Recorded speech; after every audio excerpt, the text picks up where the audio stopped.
Bonjour à tous. Il y a des artistes qui font des hits et puis flop, ils disparaissent. Et il y a une autre catégorie d'artistes qui ont des carrières qui traversent le temps. Aujourd'hui, on va parler de Youssoupha, aka Youss, qui est un artiste qui clairement est dans la deuxième catégorie, la catégorie des artistes qui ont une carrière qui traverse le temps. Ce qui est phénoménal dans le parcours de Youssoupha, c'est que comme tous ceux qui ont une carrière qui traverse le temps, il a affronté la peur, les doutes, les échecs, le fait de se réinventer, le fait de recommencer sans cesse. Voyons comment il s'y est pris tout au long de sa carrière. Alors, Youssoupha est un bon élève. C'est un premier de la classe, dans le sens où son parcours scolaire est quand même parsemé de beaucoup de réussites. Et quand vous êtes une personne qui avait eu du succès à l'école, en général, et que bien sûr c'est aligné par rapport aux envies des parents, parce que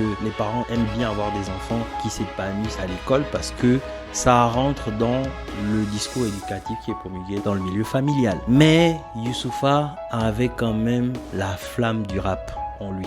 Il l'a toujours eu et depuis petit. Sauf que par rapport à son parcours de premier de la classe, c'est quelque chose qui est vécu comme un échec de partir sur une carrière artistique qui, elle, est plus incertaine, incompréhensive à vendre à sa famille. Malgré tout, Youssoupha a fait le choix de continuer sur la voie de l'école, mais ne jamais oublier le rap. Au début, pour commencer à avancer dans le projet de rap, il a fait passer le rap pour un hobby.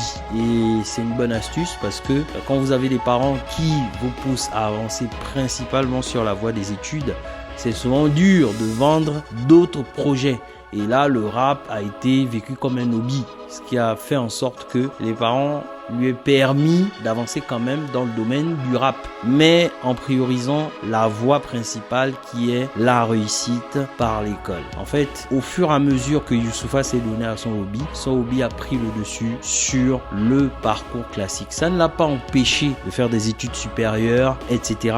Mais par contre, plus il avançait dans ses études, plus le rap devenait autre chose qu'un hobby et prétendait au fait de devenir carrément sa profession. Il a eu l'intelligence de ne pas brouiller la trajectoire de construire une carrière par les études. Il n'a pas mis un coup de pied dans ce projet-là. Il a fait le choix de faire grandir son projet de hobby à profession, principalement par l'écriture, le texte, parce que Youssoupha, c'est principalement un artiste à texte. Il y a des artistes qui brillent par leur interprétation, mais Youssoupha, il brille sur les deux domaines, dans l'écriture et dans l'interprétation. J'avais honte à l'idée d'expliquer à mes enfants que c'était ma passion, mais que je n'avais pas essayé. Ce sont les mots de Youssoupha. Ces mots sonnent forts parce que c'est ce qu'on appelle un pourquoi en entrepreneuriat. Pour avancer, pour supporter toutes les étapes et toutes les difficultés, il faut un pourquoi fort. Et ce pourquoi a l'air banal quand il est prononcé, mais par contre, dans la motivation, dans la vie quotidienne, c'est un moteur incroyable. Youssoupha a pris le pari de mettre de côté, en s'appuyant sur son pourquoi, le fait de se construire une carrière via les études, parce qu'il avait cette possibilité, mais se rediriger vers le fait de vraiment se construire une carrière artistique de rappeur pour ne pas avoir de regrets, soutenu par son pourquoi. Bien entendu, ça a marché. Ça a pris du temps, mais ça a marché. Il a commencé par prendre la voie classique de signer chez les gros labels qu'on appelle aussi des majors et avoir une carrière classique dans le rap. Et en fait, cet angle-là n'était pas le bon. Pourquoi? Parce que pas trop aligné par rapport à son identité artistique et par rapport aux résultats. Au début, il a voulu faire comme les autres, mais il s'est vite rendu compte qu'il était singulier et il a écouté sa singularité pour construire son propre parcours. Et son propre parcours, c'est le parcours de monter son label indépendant, continuer à s'améliorer, mais non plus sur un parcours classique, mais sur un parcours construit. Et c'est ce qu'il a fait. Le résultat lui a donné raison parce que les ventes qu'il a pu faire au niveau de son label indépendant étaient 10 à 20 fois supérieures. C'est un coup de force. Ça lui donne raison. Et ça démontre que quand vous devez construire une carrière, il y a souvent plusieurs possibilités et la possibilité que vous voyez les autres exploiter sont alignées par rapport à leur parcours de vie. Youssoupha a très vite compris que ça passait par monter son label. Non pas pour se dire oui je suis entrepreneur etc. Mais il a très vite compris que si il avait envie de continuer à avancer dans sa direction artistique et se renouveler tranquillement sans la pression des majors, sans la pression de gros labels, il fallait passer par la case indépendant. La case indépendant, ça prend beaucoup plus de temps. Et par contre, vous construisez. Vous prenez le temps d'encaisser les échecs sans que les échecs soient éliminatoires. Parce qu'un échec en major est automatiquement éliminatoire. Et quand je dis il est automatiquement éliminatoire, il n'est pas que éliminatoire par rapport au contrat. Il est éliminatoire par rapport à la promotion et ce genre de choses. Parce que quand vous êtes dans un grand label, vous bénéficiez au fait d'une grosse image. Et la grosse image, elle est intéressante pour tous ceux qui sont autour du business de la musique. Donc, faire des promotions dans des émissions phares, etc. Tout est aligné à la signature en major. Et quand vous êtes indépendant, vous perdez des points. Ça ne veut pas dire que vous ne pouvez pas faire les mêmes circuits de promotion. C'est possible, mais par contre, pour vous, ça va prendre beaucoup plus de temps parce que ça doit être soutenu par les résultats. Il y a quelque chose qui met tout le monde d'accord dans l'industrie de la musique, ce sont les résultats. Major, indépendant, ce sont les résultats. Si vous avez les résultats, vous aurez la possibilité d'aller dans des émissions que vous ne soupçonnez même pas. Et du coup, Youssoupha a pris ce chemin-là. C'est un chemin qui est dur. Pourquoi ? Parce que ça sous-entend l'échec. Il a d'abord eu des échecs dans un premier temps par rapport aux maisons de disques et il a fini par comprendre que en fait sa propre voie se construirait autrement. Et très peu d'artistes prennent cette direction-là parce que c'est la voie la plus compliquée. Mais Youssoupha, quand on voit sa carrière aujourd'hui, il a eu raison le gars, il a eu raison. Alors, monter son label pour s'autoproduire, c'est une très belle chose. Youssoupha a eu raison parce que c'est ce qui a fait décoller complètement sa carrière. Mais quand vous devenez producteur, donc gérant de label, il y a une toute autre partie qui s'ouvre à vous.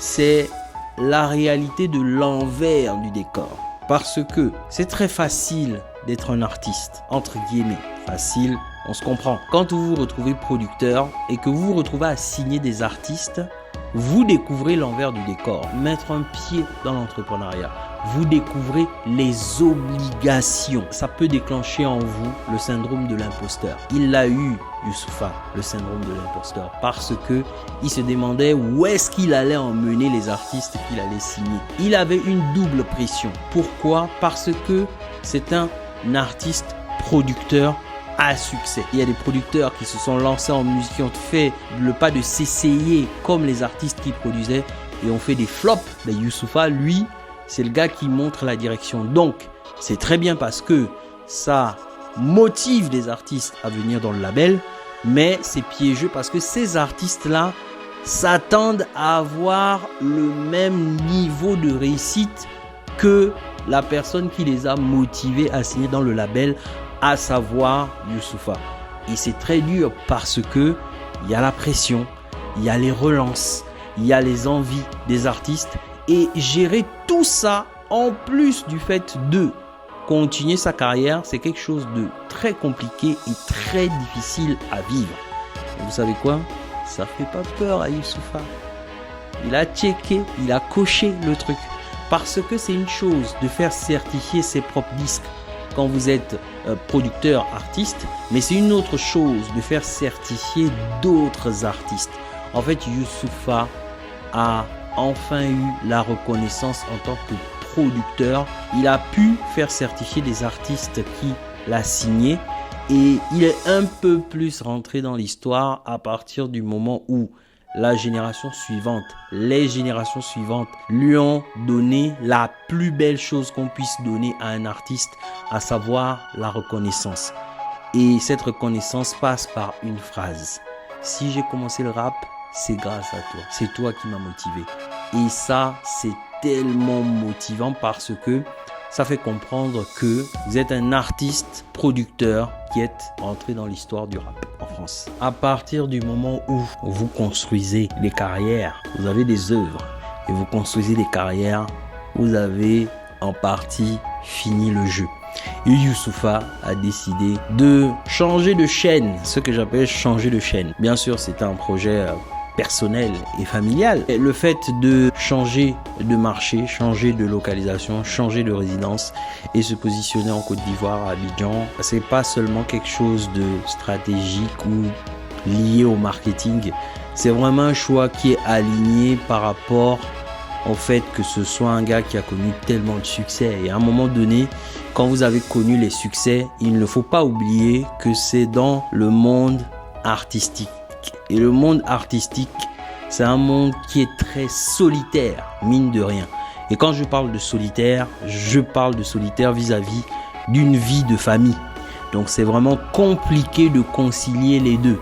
Donc à partir du moment où la carrière est bien remplie, il faut se poser, il faut prendre le temps de profiter d'une vie familiale bien construite, parce qu'au final, le pourquoi vient du fait qu'il n'arriverait pas à dire à ses enfants qu'il avait comme passion la musique, mais qu'il n'a pas eu le cran d'essayer assez tôt de percer dans le domaine.